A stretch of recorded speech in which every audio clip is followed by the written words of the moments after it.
మీద కమిషన్ అంటాడు. మరి కాళేశ్వరం ద్వారా 1 కోటి ఎకరాలకు నీళ్ళొచ్చి పెద్ద ఎత్తున పంటలు వండి దిగుబడి పెరిగి తెలంగాణ సస్యశ్యామలమై రైతన్న సంతోషంగా ఉన్న విషయం ఆయన మాట్లాడు, అది గుర్తు చేయడు. కాళేశ్వరం మీద కమిషన్ అంటాడు. ఇవాళ ఏ కాళేశ్వరం మీదనైతే నువ్వు కమిషన్ వేసినావో, ఏ మేడిగడ్డ అన్నారం సుందిల్ల బ్యారేజ్లు ఇవన్నీ కొట్టుకపోయినాయని చెప్పి దుష్ప్రచారం చేసినావో, ఇవాళ అదే ఉమ్మడి ఆదిలాబాద్ జిల్లాలో ముఖ్యంగా మా ఆసిఫాబాద్ మంచిర్యాల జిల్లాల్లో ప్రభుత్వం మొన్ననే ఒక జీవో ఇచ్చింది. వార్దా నది మీద లేదా తుమ్మిడేటి దగ్గర ఒక బరాజ్ నిర్మించి అక్కడి నుంచి నీళ్లు తీసుకొచ్చి సుందిల్ల బరాజ్లో పోసి నీళ్లు తీసుకురావాలనేటటువంటి దానికి డిపిఆర్ తయారు చేయమని 9.5 కోట్లతో ఒక జీవో ఇచ్చింది. మరి నిజంగానే కాళేశ్వరం మంచిగా లేకపోతే కాళేశ్వరం ప్రాజెక్టులో భాగమైనటువంటి సుందిల్ల బ్యారేజ్ మంచిగా లేకపోతే నువ్వు తమిడేటి దగ్గర బ్యారేజ్ గట్ట నీళ్లు తెచ్చి ఎట్లా సుందిల్ల ప్రాజెక్టులో వస్తావో ఇవాళ రాష్ట్ర ప్రజలు రాష్ట్ర రైతాంగం ఆలోచిస్తూ ఉన్నారు. అంటే దుష్ప్రచారం అన్నట్టు, కమిషన్లు వేయడం, ప్రాజెక్టులు కొట్టుకపోయినాయని దుష్ప్రచారం చేయడం అదొక వైపు. విద్యుత్ రంగం, తెలంగాణలో రైతాంగానికి 24 గంటలు ఉచితంగా కరెంట్ ఇచ్చినాం. తెలంగాణలో ఇందిరా పార్క్ దగ్గర గతంలో కాంగ్రెస్ ప్రభుత్వ హయాంలో పారిశ్రామికవేత్తలు ధర్నాలు జరిగితే కరెంటు కోసం మేము వచ్చినాక అద్భుతంగా పారిశ్రామిక రంగానికి కరెంట్ ఇచ్చినాం, డొమెస్టిక్ రంగానికి గృహ అవసరాలకు కరెంట్ ఇచ్చినాం. ఎక్కడ కూడా కరెంటుకు సంబంధించి ఇబ్బందులు లేకుండా వెలుగు జిలుగుల తెలంగాణను ఆవిష్కరించినాం. అయినా దాని మీద కక్ష కొద్దీ విద్యుత్ రంగ ప్రాజెక్టుల మీద కమిషన్లు వేస్తాడు. దాంట్లో తేలింది లేదు, కాళేశ్వరం కమిషన్లో తేల్చిందేమి లేదు. ఎట్లనే చేసి కేటీఆర్ గారిని జైల్లో పెట్టాలి, భవనం చేయాలని ఈ లొట్టపీస్ కేసు, ఫార్ములా ఈ కేసు ఒకటి పెట్టుకొని ఇవాళ దాని మీద ఇప్పుడు ఏం జరుగుతూ ఉంది? పత్తి రైతుల సమస్య ఉంది, సోయా రైతుల సమస్య ఉంది, వడ్ల కొనుగోలు ఇంతట్లా ప్రారంభించాలి, బోనస్ ఇవ్వాలి, వడ్లు కొనాలి. ఇటువంటి సమస్యల నుంచి మళ్ళొకసారి ప్రజల దృష్టిని మరల్చాలి. అదేవిధంగా ఇప్పుడు స్థానిక సంస్థల ఎన్నికలు పెట్టాలనేది మొన్ననే క్యాబినెట్ నిర్ణయం తీసుకుందని వార్తలు చూసినాం మేము. మళ్ళీ స్థానిక సంస్థల ఎన్నికలంటే నువ్వు బీసీ డిక్లరేషన్ కామారెడ్డిలో పెట్టిన సభలో బీసీలకు 42% ఇస్తాను కదా రిజర్వేషను, దాని సంగతి ఏందని బీసీలు ఎక్కడ నిలదీస్తారో అని చెప్పి ఇష్యూని డైవర్ట్ చేయాలి. ప్రజల దృష్టిని, పత్రికల దృష్టిని, మీడియా దృష్టిని మరల్చాలంటే ఏం చేయాలి? మళ్ళొక్కసారి ఫార్ములా ఈ కేసు. ఇది చక్రవాకము మొగల్ రేకులు సీరియల్ లెక్క నడుస్తూనే ఉన్నది. ఇక ఎపిసోడ్లు ఈ ఫార్ములా ఈ కేసు మా ప్రభుత్వం పోయినప్పటి నుంచి, రేవంత్ రెడ్డి ప్రభుత్వం వచ్చినప్పటి నుంచి నడుస్తూనే ఉన్నది. నిజంగా కూడా ఇవాళ తెలంగాణ ప్రజలు ఆలోచన చేయాలి. ఇంత కక్ష సాధింపు రాజకీయాలు చేస్తున్నటువంటి ఈ ప్రభుత్వం, ఇంత దుర్మార్గాలు డైవర్షన్ పాలిటిక్స్ చేస్తున్నటువంటి ఈ ప్రభుత్వం ఫార్ములా ఈ కేసులో ఏమీ దొరకకున్నా ఎపిసోడ్ల మాదిరిగా ఈ కేసు నడిపిస్తూ ఉంది. తాపకొక లీక్ ఇచ్చి, తాపకోసారి కేటీఆర్ గారిని ఒకసారి విచారణకు పిలుస్తారు, అరవింద్ కుమార్ సీనియర్ ఐఏఎస్ ఆఫీసర్ని ఒకసారి విచారణకు పిలుస్తారు, ఇంజనీర్లను ఒకసారి విచారణకు పిలుస్తారు. మళ్ళీ వాళ్ళ కొత్త డ్రామా గవర్నర్ గారు అనుమతి ఇచ్చారని. ఇవాళ నేను అడుగుతా ఉన్నా, ప్రజలారా ఆలోచన చేయండి.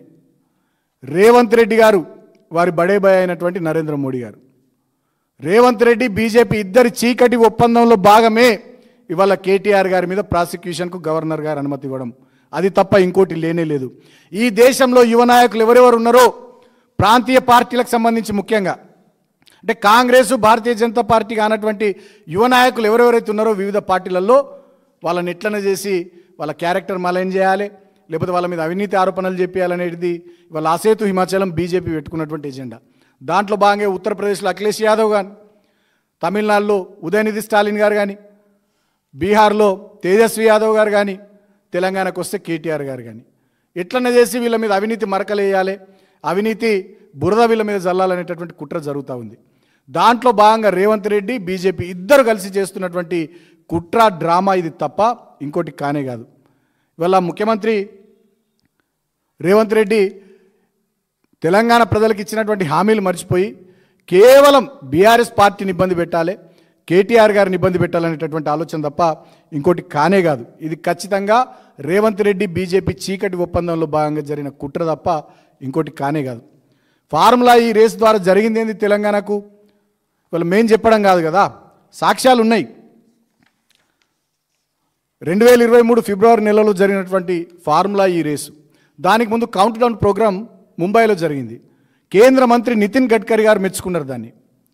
ఆనాడు ఏక్నాథ్ షిండే మహారాష్ట్ర ముఖ్యమంత్రిగా, బీజేపీ వాళ్ళంతా కలిసి ఉన్నటువంటి ప్రభుత్వానికి ముఖ్యమంత్రిగా ఉన్నటువంటి ఏక్నాథ్ షిండే గారు ఇది ఈసారి హైదరాబాద్కు పోయింది, నెక్స్ట్ మా ముంబైకి రావాలని చెప్పి వారు మెచ్చుకున్నటువంటి విషయాన్ని కూడా ఈ సందర్భంగా నేను గుర్తు చేస్తూ ఉన్నా.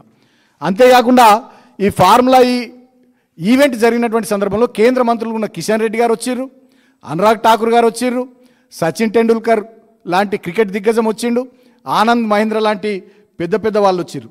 దాదాపు దీనివల్ల హైదరాబాద్ నగరానికి తెలంగాణకు 700 కోట్ల ఆదాయం వచ్చిందని చెప్పి నెల్సన్ అనేటటువంటి సంస్థ కూడా ఒక నివేదిక ఇచ్చింది. అయితే దాదాపు ప్రపంచవ్యాప్తంగా కోట్లాది మంది ఈ రేసును వీక్షించినని చెప్పి కూడా ఒక నివేదిక ఇచ్చింది. అంతేకాకుండా దీని ద్వారా జరిగింది ఏంది, తెలంగాణకు దాదాపు అమరరాజా అనేటటువంటి కంపెనీ అప్పుడే ఆ మొబిలిటీ వీక్లో భాగంగా దాదాపు 9,000 కోట్ల పెట్టుబడులు ఎలక్ట్రానిక్స్ రంగంలో, ఈవీ రంగంలో మేము పెడతామని చెప్పి వాళ్ళు ప్రకటించారు. వాళ్ళే కాకుండా ఇంకా చాలామంది పెద్ద ఎత్తున పెట్టుబడులు ఆ మొబిలిటీ వీక్ సందర్భంగా మేము తెలంగాణలో పెట్టుబడులు పెడతామని చెప్పి వాళ్ళంతా కూడా ప్రకటించినటువంటి విషయాలు ఈ సందర్భంగా నేను తెలంగాణ ప్రజలకు కూడా గుర్తు చేస్తూ ఉన్నా. అంతేకాకుండా అన్నిటికన్నా ముఖ్యంగా గతంలో ఇవి ఎక్కడెక్కడ జరిగినాయంటే London, Beijing, Seoul, Moscow, Berlin, Shanghai, Jakarta లాంటి ప్రతిష్టాత్మక నగరాల్లో జరిగినటువంటి ఈ ఈవెంట్ను కేసీఆర్ గారి విజన్తోని, కేటీఆర్ గారి డైనమిజంతోని మొట్టమొదటిసారిగా భారతదేశంలో హైదరాబాద్ నగరానికి కేటీఆర్ గారు తీసుకొచ్చారు. హైదరాబాద్ నగరానికి ఇది ఉత్తగానే రాలే. ఇది రావడానికి ఏం జరిగింది, హైదరాబాదు ప్రపంచవ్యాప్తంగా మోస్ట్ లివబుల్ సిటీగా, పర్యావరణ హితమైనటువంటి నగరంగా ప్రతిష్టాత్మకమైనటువంటి అవార్డులు వచ్చినాయి. కాబట్టి దాంట్లో భాగంగానే ఈ రేసు ఇక్కడికి రావడం జరిగింది. దీంట్లో కూడా చాలామంది భాగస్వాములు మెక్లారెన్ లాంటి, నిస్సాన్ లాంటి, జాగ్వార్, మహీంద్రా, టీసీఎస్ లాంటి ఎన్నో దిగ్గజ కంపెనీలు దీంట్లో పాల్గొన్నాయి. అయితే ఇక్కడ ఇంకొక విషయం కూడా నేను గుర్తు చేస్తూ ఉన్నా. మరి గతంలో తెలంగాణలోను కానీ, ఉమ్మడి ఆంధ్రప్రదేశ్లోను కానీ, భారతదేశంలో కానీ మరి గవర్నమెంట్ల సపోర్ట్తో ఏమైనా ఈవెంట్లు జరిగినాయా, జరగలేవా అని చూస్తే చాలా జరిగినాయి. తమిళనాడులో ఫార్ములా ఈ నైట్ స్ట్రీట్ రేసింగ్ సంబంధించి 30 కోట్లు అక్కడి ప్రభుత్వం ఖర్చు పెట్టింది. మోటో జీపీ నోయిడాలో అక్కడి ప్రభుత్వం ఆ ఈవెంట్ కోసం 80 కోట్లు ఖర్చు పెట్టింది. 2023 హాకీ ప్రపంచ కప్ కోసం ఒడిశా 260 కోట్లు ఒడిశా ప్రభుత్వం ఖర్చు పెట్టింది. Hero inter continental football cup 2019, 2023 రెండు సందర్భాల్లో ముంబైలో అదేవిధంగా భువనేశ్వర్లో జరిగితే మహారాష్ట్ర ప్రభుత్వం ముంబైలో 20 కోట్లు ఖర్చు పెట్టింది, భువనేశ్వర్లో అప్పటి ఒడిశా ప్రభుత్వం 30 కోట్లు ఖర్చు పెట్టింది. రోడ్ సేఫ్టీ వరల్డ్ సిరీస్ 2020లో, 2022లో ముంబైలో, ఛత్తీస్గఢ్ రాజధాని రాయ్పూర్లో జరిగినాయి. ముంబైలో 2020లో, అదేవిధంగా ఛత్తీస్గఢ్లో 2022 రాయ్పూర్లో జరిగితే అప్పటి ప్రభుత్వాలు సుమారు ఈ రెండు ఈవెంట్లకు 100 కోట్లు ఖర్చు పెట్టినాయి. ఇక అంతెందుకు, మొన్నటికి మొన్న ఇక్కడి రాష్ట్ర ప్రభుత్వం అందాల పోటీలు నిర్వహించింది. మరి ఆ అందాల పోటీల ద్వారా తెలంగాణకు వచ్చింది ఏంది, ఏం రాలేదు తెలంగాణకు. ఆయన మరి దానికి కూడా కోట్లాది రూపాయలు మీరు ఎందుకు ఖర్చు పెట్టిర్రు? నేను అడుగుతా ఉన్నా ఈ రాష్ట్ర ప్రభుత్వాన్ని.